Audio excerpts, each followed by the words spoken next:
Hola, ¿qué tal estáis? Bueno, hace tiempo que no hacía un monologuito, hacía ya algunas semanas, y quería hablaros ya desde hace tiempo y bueno, realmente haceros una pregunta, ¿no? ¿Creéis que en el trail running, carreras por montaña, hay dopaje? ¿La gente se dopa? ¿Los corredores que ganan y los que no ganan, algunos de ellos se dopan? ¿Creéis que toman sustancias para mejorar el rendimiento? Esas sustancias que no están autorizadas por la Agencia Mundial Antidopaje y la española, y que te pueden causar un problema a medio o largo plazo. Pues bueno, este tema yo lo he tocado en casi todos los años que llevo escribiendo y divulgando sobre carreras por montaña. Pero el otro día, escuchando un podcast que me pareció muy interesante, y de hecho os lo recomiendo, se llama Sitco Talks, de Sebastián Sitco, que por lo que pude ver es un doctor en ciencias del deporte, un entrenador bastante prestigioso. Me pareció que tiene un podcast pues muy elaborado y sobre todo muy interesante por la rigurosidad y por su perfil de esta persona que os comento. Me encendió un poquito la lucecita, ¿no? Para comentar o cuál es mi opinión o cuál es mi experiencia en estos 25 años que llevo en las carreras por montaña, desde fuera, desde dentro como corredor.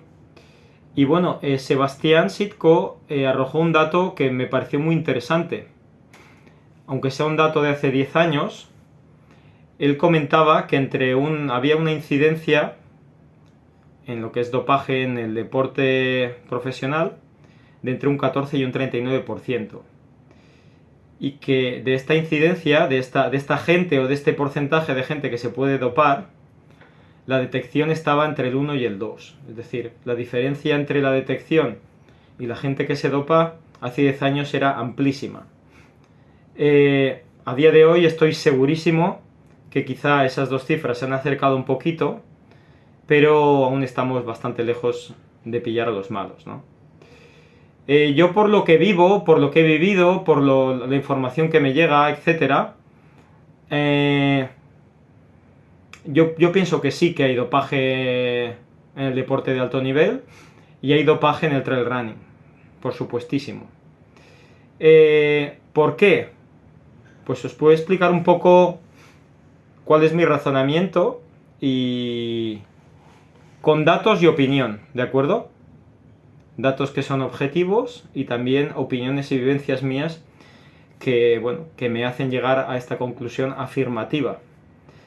Las carreras por montaña trail running ahora mismo está considerada por la CELAD, por la Agencia Española Antidopaje, como un deporte de riesgo.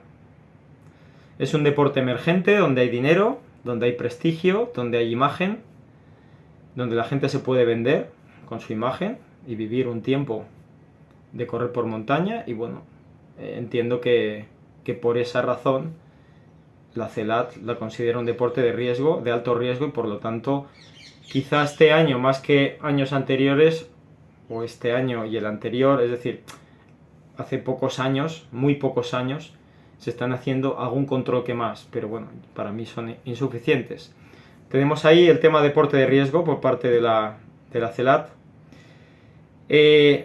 Ahora os hablo de mi experiencia personal. Yo hace 25 años, desde el 97 que llevo en este mundillo, y desde dentro viví en un círculo, de los pocos círculos que había en España en ese momento, puede ser País Vasco, Cataluña, un poco Madrid y Comunidad Valenciana, yo soy de Castellón, donde se iniciaba este deporte y donde veías o intercambiabas información con corredores o convivías con personas que sabías por tus círculos más cercanos. Yo era un implicado más porque era un corredor más y podías ver que sí que había dopaje con otras sustancias muy distintas o más arcaicas que supongo que las que se utilizan ahora, como puede ser pues en su momento pues los corticoides, el trigón de pot, los estimulantes, ¿no? Que creo que hoy en día seguramente todavía se toman, pero en aquel entonces pues no creo que hubiera un dopaje mucho más elaborado para gente popular, ¿no? aparte de este conocimiento por las relaciones que podías tener dentro de tu grupo de entrenamiento, la gente con la que compartías, luego yo tuve una experiencia propia. Es decir, yo sentí en mis carnes cuando yo llegué de otro deporte, que era la escala deportiva, súper delgado y con una alimentación muy precaria, porque entonces hacíamos las cosas muy mal.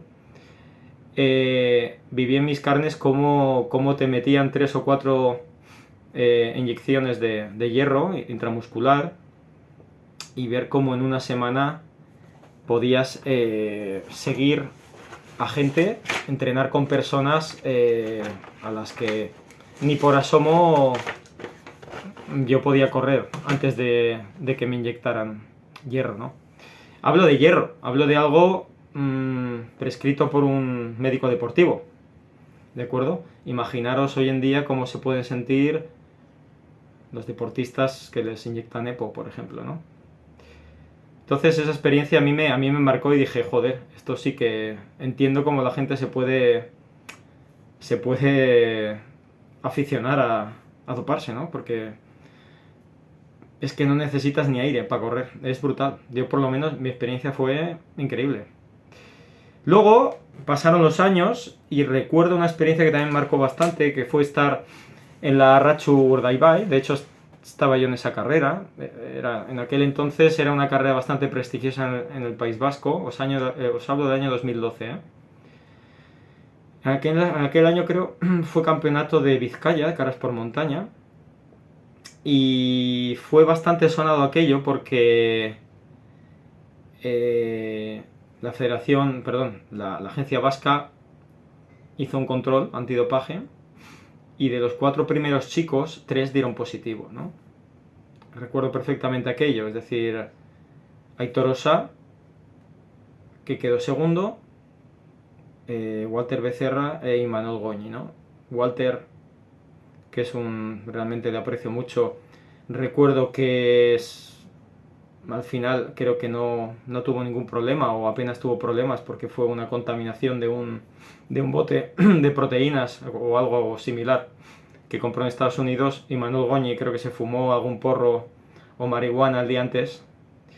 Pero claro, Aitor Osa, que era un corredor, venía del ciclismo profesional con equipo Banesto, etcétera.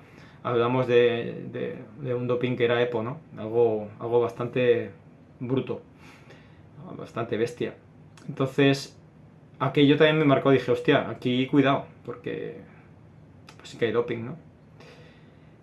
Pasaron los años y en 2018, también algo muy sonado, además cerca de donde vivo, bueno, ahora vivo en Madrid, pero cerca de donde me he criado o donde he nacido a nivel deportivo, en Castellón, Remigio Queral, 2018, daba también positivo yo creo que él dijo una crema que se había colocado en la rodilla, etcétera. Supongo que llevaría cortisona y pitó, ¿no? El caso Remigio no es un caso que digas, uff, pobrecito. Yo creo que Remigio ya venía muy aleccionado del ciclismo, le conocíamos todos, yo le vi actuaciones, vi de dónde venía, qué pretendía y dónde quería llegar. De hecho tuvo mucho éxito aquellos años, Remigio corría y corría mucho y yo le vi algunas actuaciones, realmente exhibiciones siderales que quizá una persona de la calle no es capaz de identificar porque como no sabe qué es correr a ese nivel o cerca de ese nivel, tú cuando estás más cerca que los demás de ese nivel, entiendes que lo que está haciendo ese hombre es realmente difícil, ¿no? Entonces tampoco nos extrañó mucho ese positivo de Remigio Queral, pero era una muestra más de que continuaba viendo que el tema del dopaje estaba ahí, ¿no? Luego entre 2012, 2013 y 18, entre 2012 y 18 están estos casos, ¿no? Que os he comentado, Arratxu Urdaibai, Remigio Queral, etc.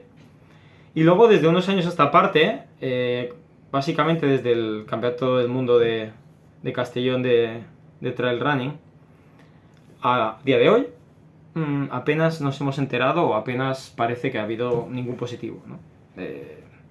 puede ser que los controles se hayan intensificado, pero positivos no se han publicado ni parece que hay ninguno, o ha habido ninguno. Eso no quiere decir que la gente no se dope, ¿no? Acordaros de las cifras que os he dado anteriormente. Lo que sí que hay, yo por lo menos tengo, porque me interesa, porque me informo, investigo, me gusta, creo que es una obligación de las personas que aman este deporte y que quieren divulgar la verdad, en qué situación estamos, además de descubrir a los tramposos, porque creo que en ningún sitio el tramposo debería estar, ¿no? Los tramposos deben estar donde deben estar y no deben estar jugando con las mismas cartas que los demás que están limpios, ¿no? Sí que hay casos o corredores con los que tienes muchos datos que te llegan por distintos sitios que coinciden,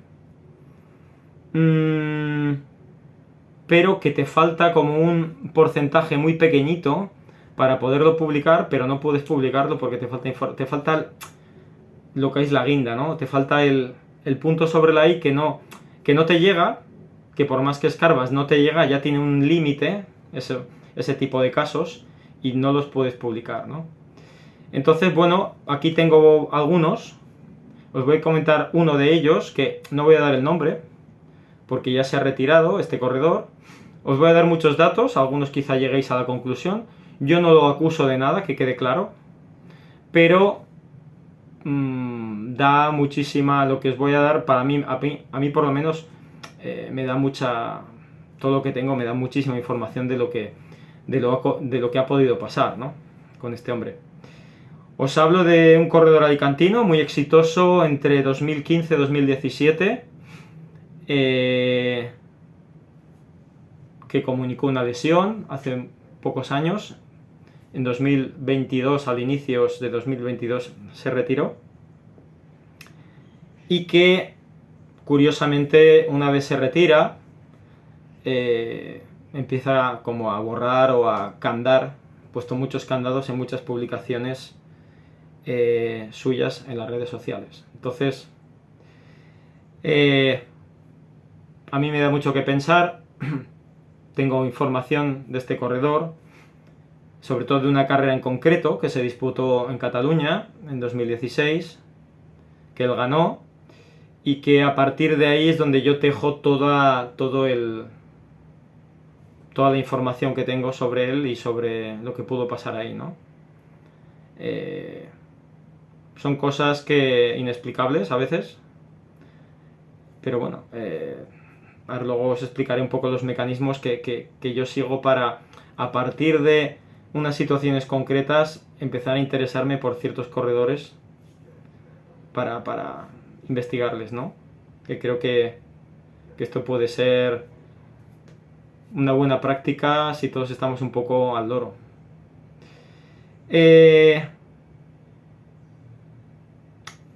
La veracidad que uno necesita para publicar ciertos casos como el de este corredor que os digo. No os estoy contando cómo se lesionó, cómo dijo que se iba, que ha candado las redes sociales. Tengo muchos más datos, por supuesto, si no, sobre todo de la carrera en concreto de la que os hablo, de la que os he hablado, ¿vale? Sobre todo también de mucha información de gente dispar que te cuenta cosas y es que todas coinciden perfectamente, ¿no? Bueno, toda esta veracidad que uno necesita para publicar algo con firmeza y transparencia es la que realmente yo tuve. Es decir, hay casos en los que no tienes, hay otros casos en los que sí que tienes una veracidad y una firmeza y una información súper directa de fuentes de dentro del entramado, digamos,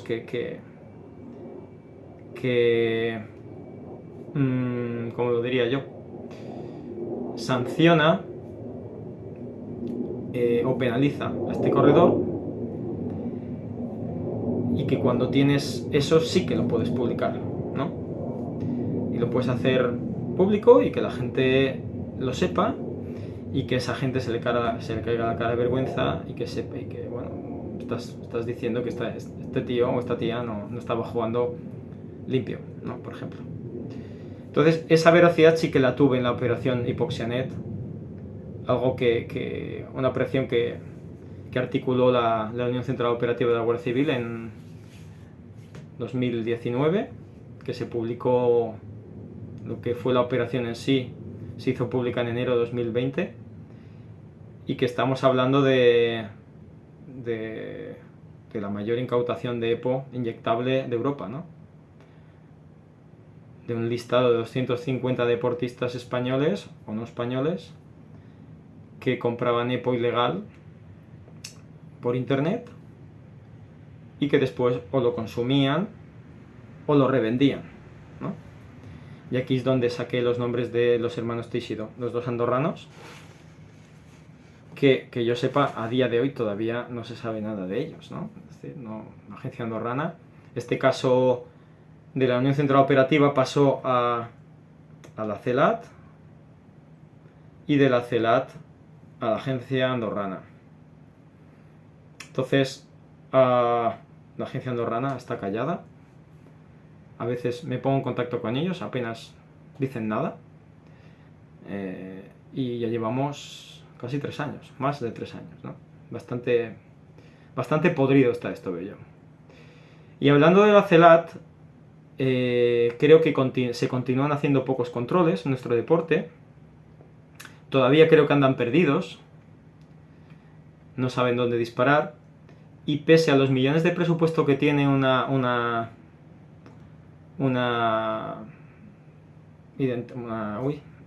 organización como esta, ¿no? Una institución como esta, ¿no?